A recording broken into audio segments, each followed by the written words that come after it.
السلام علیکم ورحمۃ اللہ وبرکاتہ۔ سامعین، دور حاضر میں ایک سب سے بڑا المیہ یہ ہے کہ ہم میں سے بہت سے ایسے لوگ ہیں جو جائز اور مستحب کام کو دن اور تاریخ کی تعیین کے ساتھ ثواب سمجھ کر کرتے ہیں، جبکہ اس عمل کا ثبوت نہ تو قرآن سے ہوتا ہے اور نہ کسی صحیح حدیث سے۔ چنانچہ ایسے عمل کو کرنے والا تو یہی سمجھتا ہے کہ وہ ثواب حاصل کر رہا ہے، لیکن حقیقت یہ ہے کہ بجائے اس کو ثواب ملنے کے گناہ مل رہا ہوتا ہے۔ یہ الگ بات ہے کہ وظیفوں میں عموماً صحیح الفاظ ہوتے ہیں اور اکثر رب کی تعریف ہوتی ہے، لیکن اس وظیفے کے لیے دن اور تاریخ کو خاص کرنا اور یہ سمجھنا کہ یہ وظیفہ صرف اسی دن کر سکتے ہیں اور باقی دن نہیں کر سکتے، غلط ہے۔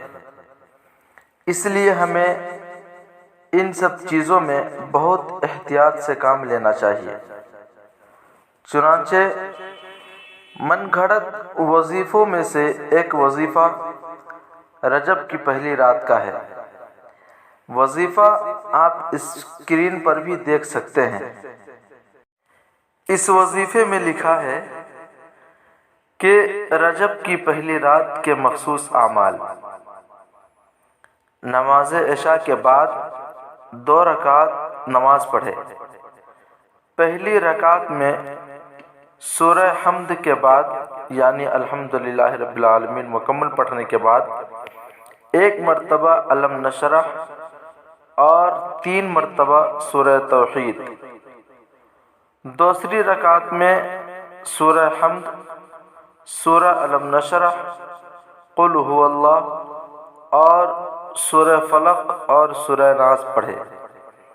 نماز کا سلام پھیرنے کے بعد 30 مرتبہ لا الہ الا اللہ اور 30 مرتبہ درود شریف پڑھے تو وہ شخص گناہوں سے اس طرح پاک ہو جائے گا جیسے آج ہی شکم مادر سے پیدا ہوا ہے، یعنی اپنی ماں کے پیٹ سے پیدا ہوا ہے۔